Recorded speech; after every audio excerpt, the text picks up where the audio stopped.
So let's solve this question.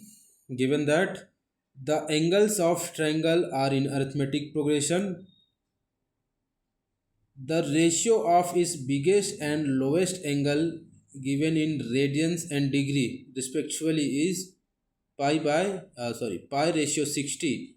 Find its angle and angles in degree. So angles in degree हमको क्या करना है कि जो ट्रायंगल है उसका जो सबसे बड़ा और सबसे छोटा एंगल का रेशियो दिया हुआ है, तो इसके जो बाकी सारे एंगल है उसको हमको डिग्री में फाइंड करना है, जो कि रेशियो दिया हुआ है रेडियन और डिग्री दोनों में दिया हुआ है।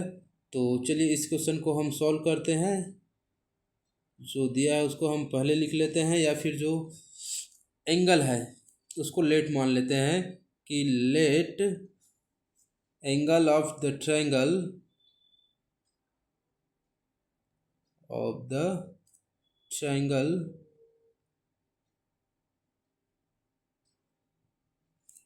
B alpha minus del and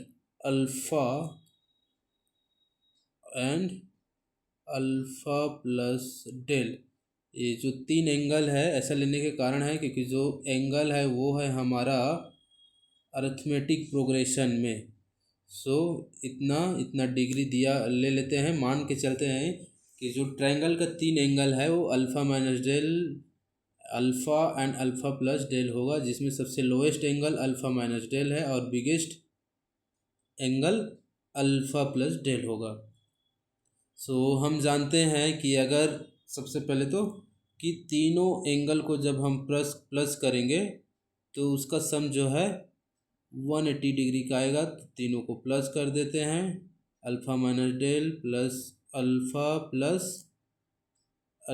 plus del is equal to 180 degree. ये हमने छोटे क्लास से पढ़ते हुए आए हैं ट्रायंगल की प्रॉपर्टी से। सो देखिए डेल एंड डेल यहाँ से ये डेल कैंसल और ये अल्फ़ा बचा हुआ है, तो हमको मिल जाएगा अगर तीनों को प्लस करेंगे तो 3 times of alpha is equal to 180 degree. So alpha is equal to 180 degree divided by 3, then value of alpha is equal to 3 one जा एंड 3 6 जा 18, 60 डिग्री। हमको अल्फ़ा का वैल्यू मिल जाएगा 60 डिग्री। और हमने स्टार्टिंग में लिया था कि जो इसका एंगल है, एंगल ऑफ ट्रायंगल है वो है ट्रायंगल आर क्या क्या है, एंगल 60 माइनस डेल डिग्री है, तो दूसरा क्या हो जाएगा 60 डिग्री हो जाएगा, और तीसरा हो जाएगा हमारा 60 प्लस डेल है। जहाँ जहाँ पर अल्फ़ा था हमने जो मान के चला था वहाँ पर हमने 60 पुटअप कर दिया। सो आगे इसको सॉल्व कर लेते हैं। अगेन देखिए जो क्वेश्चन के अनुसार से है उसके हिसाब से हम पहले तो जो लार्जेस्ट एंगल है उसको रेडियन में चेंज कर लेते हैं, डिग्री है उसको रेडियन में चेंज करेंगे। तो लार्जेस्ट एंगल क्या दिया हुआ है हमारे पास, largest angle is equal to होगा 60 डिग्री, या फिर होल्ड को रखो डिग्री में 60 plus del degree.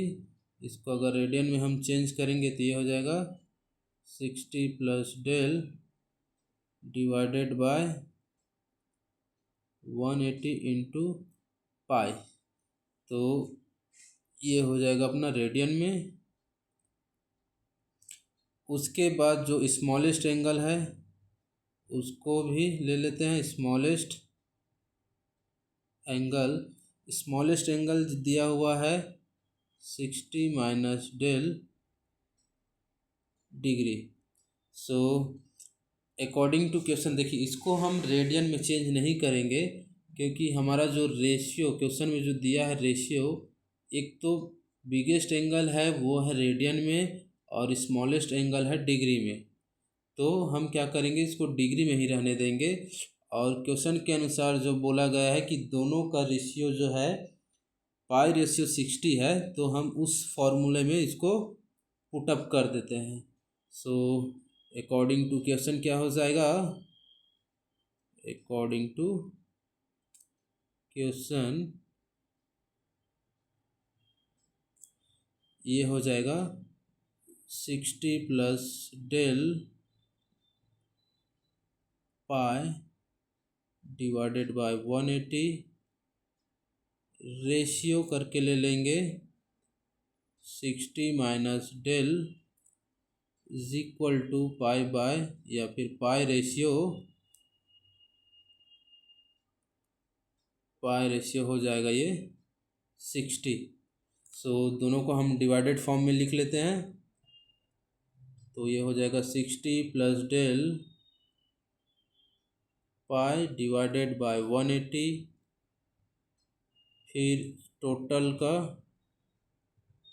Divided bye, अगर इसको जस्ट हम वो कर देते हैं तो ये 180 के साथ मल्टीप्लाई हो जाएगा, 60 माइनस del हो जाएगा is equal to π/60।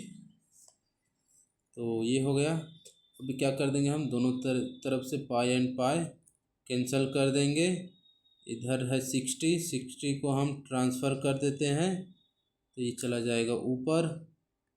So 60 + del, और ये जब 60 को ट्रांसफ़र कर देंगे तो ये हो जाएगा 60 divided by 180 into 60 minus del is equal to 1। इधर कुछ नहीं है, मतलब 1 बच गया। अब ये 60 × 1 and 3 कट जाएगा। उसके बाद हम क्या कर देंगे, एक बार लिख लेते हैं। सबसे पहले तो 60 + del, और नीचे में बच जाएगा 3 × 60 minus del is equal to 1। तो हम इसको जो है दूसरे साइड में ट्रांसफ़र कर देते हैं। तो इधर है 60 + del, और इसको जब ट्रांसफ़र करेंगे तो ये मल्टीप्लाई में हो जाएगा 1 के साथ। तो 3 × 60 माइनस del, हम क्या करते हैं, पहले तो उसको मल्टीप्लाई कर देते हैं। 60 + del इज इक्वल टू 3 × 6 = 180, और 0 के साथ, और 3 × del, तो 3 del हो जाएगा। अब जो सेम वेरिएबल्स वाले हैं उसको एक साथ, del + 3 del is equal to 180 minus 60। Then after हमारे पास क्या हो जाएगा, ये 4 times of del is equal to 180 में 60 माइनस कर देंगे हम, हमारे पास आ जाएगा 120। So del is equal to 120 divided by 4। इसको डिवाइडेड बाय 4 कर देंगे तो 3 × 1 4 × 1 4, 3 × 12 and 30। तो del का वैल्यू हो जाएगा 30। सो हमारा जो एंगल है क्या हो जाएगा, हेंस एंगल R हमने लिया था एक फर्स्ट एंगल है, तो 60 माइनस del था, तो 60 माइनस 30 कर देंगे तो हमको मिल जाएगा 30 डिग्री। ये पहला है। सेकंड एंगल तो 60 डिग्री होगा। एंड थर्ड एंगल, तीसरा एंगल हमारा हो जाएगा 60 degree plus 30 degree means 90 degree. तो इस प्रकार से हमारा जो आंसर है 30, 60 एंड 90 डिग्री आएगा। अगर तीनों को प्लस करके देखें तो 180 के इक्वल होगा। तो इस तरीके से हो जाएगा इसका आंसर।